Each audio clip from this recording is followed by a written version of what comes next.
Hey there, YouTube. Hope you're doing well. And unfortunately, Mookle Myers has not done it. He recently got a rework with the 9.2.0 update for Dead by Daylight, and it's not looking good for our boy.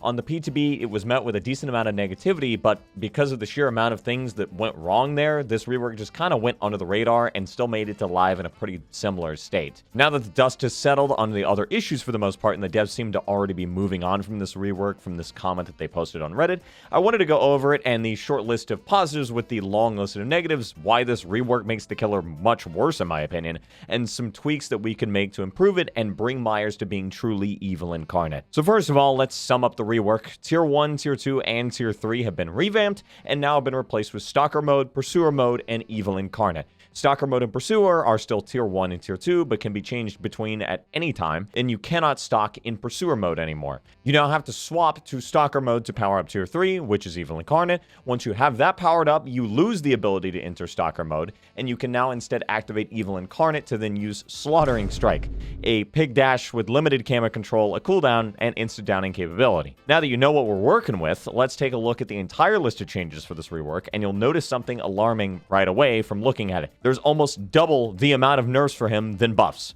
a killer most would consider to be among the weaker of the roster. Some of these changes on the list are also pretty close to nerfs as well, such as the sound cues that play now when getting both half stock and full stock for your Evil Incarnate. So not only are some of the changes hidden nerfs, but also the nerfs are much more significant of changes than the buffs are, which truly boggles my mind for, again, a killer that's probably low C tier at best. Alright, now that they got the list out of the way, let's go over the pros and the cons for a minute here. We'll go over the pros first and be a bit more positive. For the pros, Myers can now swap between modes whenever he'd like, allowing for more options in the playstyle choices available throughout the match. He also gets to stalk faster than before, especially if you're standing still while you're doing it.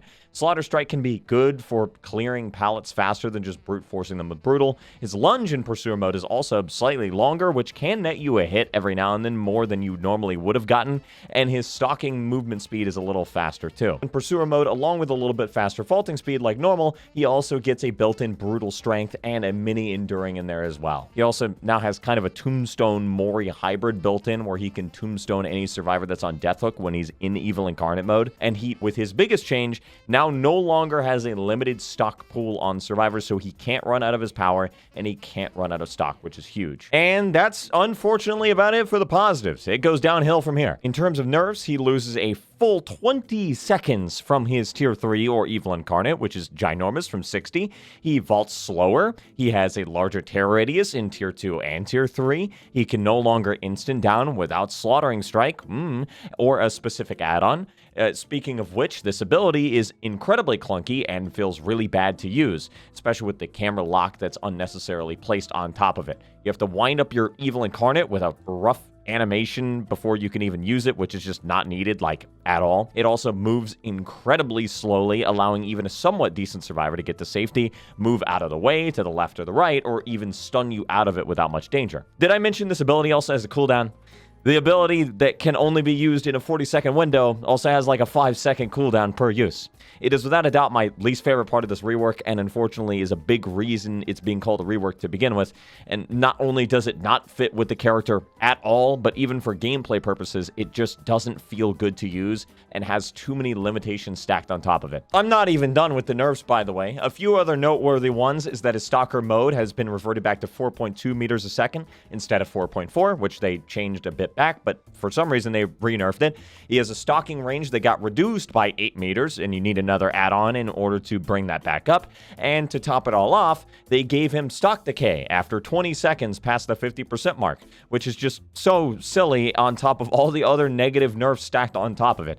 I just don't really understand why they felt the need to hold Myers back and nerf him so much, especially in the same update that they released a killer that most could argue is the same strength level as Nurse. It's just mind-boggling. I'd also like to add in here that I'm pretty sure he's bugged in Tier 3 as well, or at least I hope he's bugged. He doesn't really seem to get that increased vaulting speed that the notes say he's supposed to get in Tier 3, and sometimes it feels like he actually vaults slower. I'm also not sure if he's supposed to be getting that built-in Brutal Strength and Mini Enduring as well in Tier 3, but either way, behavior please fix. And for a second, I also wanted to go over the add-on changes that they did with this rework, because they did change quite a few.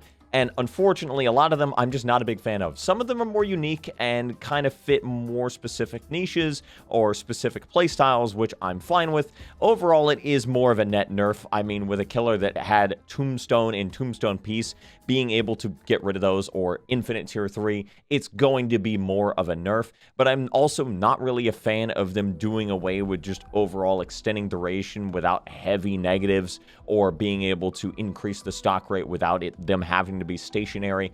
Things like that. I'm not really a big fan of those. Or removing some of the buffs they did in the past and then re-adding those as brown add-ons. I'm also not really a big fan of that. Arguably, I'd say the best add-on for Myers now is the one that gets rid of his Slaughtering Strike and just replaces it with his old exposed lunge that is slightly longer now, basically a built-in mini coup de grace, which I mean, that's not really a good sign for the rework if that's one of the best feeling add-ons. Now, I don't want to just come out here with this video, rant about the nerf, and call it a day. I wanted to propose a few positive tweaks that could be made to save this rework, despite my negative feeling towards it, and push Myers into a bit of a stronger direction and bring him up a bit. First of all, and most importantly, I'd without a doubt heavily reduce or outright remove the camera restriction from Slaughtering Strike, along with the silly little cooldown with it. These two aspects of it make no real sense to be attached to an ability with such a small time limit, the 40 seconds that you have to build up, and just kind of adds to the clunkiness of it. Speaking of which, the animation going into Evil Incarnate mode should either be reduced in duration or outright removed as well. Not only does it look really rough and almost unfinished, but it's just not even necessary. And instant popping tier 3 was kind of one of the only strengths Myers truly had over other killers. Now that the survivors get a noise notification when he has his Evil Incarnate ready to go, there's no real need for this to be here. I'd also get rid of the stock decay and the halfway stocked sound effect. Instead, move that sound to maybe being the Evil Incarnate ready notification instead. Since I know a lot of people like the thematic aspect of it and want it to kind of stay around, I get that. But there's just no real reason for the stock decay to exist, nor the sound to tell you that you're being stalked halfway. And if they feel the need to keep the animation with the rest of the buffs I propose, I get it, but at least make it look better. It does not look good, and it is very silly. Next up, I'd simply make it an option to still swap to Stalker mode before activating your Evil Incarnate, to still be able to have the playstyle of sneaking up on people before striking them with your Slaughter. It's such a stupid name. Finally, I'd either like to reduce the charge time of Slaughtering Strike, or the movement speed needs to be increased. Either way, it simply just takes too long to get it going, and it's a very easy opportunity for a survivor to just hold W away from wherever you're using it, and especially with the shorter duration of Evil Incarnate, all it takes is a couple times of a survivor doing that, and you're right back to losing your Evil Incarnate, and then you gotta stock again. And I'd say those are most of the changes I'd propose for buffing up new Myers and trying to salvage what we can from the rework. Like I said, and like I'm sure you can tell, I'm not really a fan of what they've done to him here. But that being said, I've been around DBD long enough to know how this works, and I know that this version of Myers is going to be here to stay. But that doesn't mean that I have to be okay with him being weaker than he was before the rework, nor should he be. He's the first license ever added to the game, and it really put it on the map for other licenses to take notice of Dead by Daylight. He's kind of a classic horror icon, and he deserves a lot more love than what he got here. Anyway, let me know what you think of the Myers rework and my proposed changes, as well as what you'd do to fix them in the comments down below. I get that some of the changes might clash a bit with what I've proposed with each other, and maybe is a little much, but overall, I hope you can see what I was going for and where I'm coming from with the ideas and the changes I'm suggesting. So thank you very much for watching the video. Hope you enjoy the rest of your day, and bye-bye.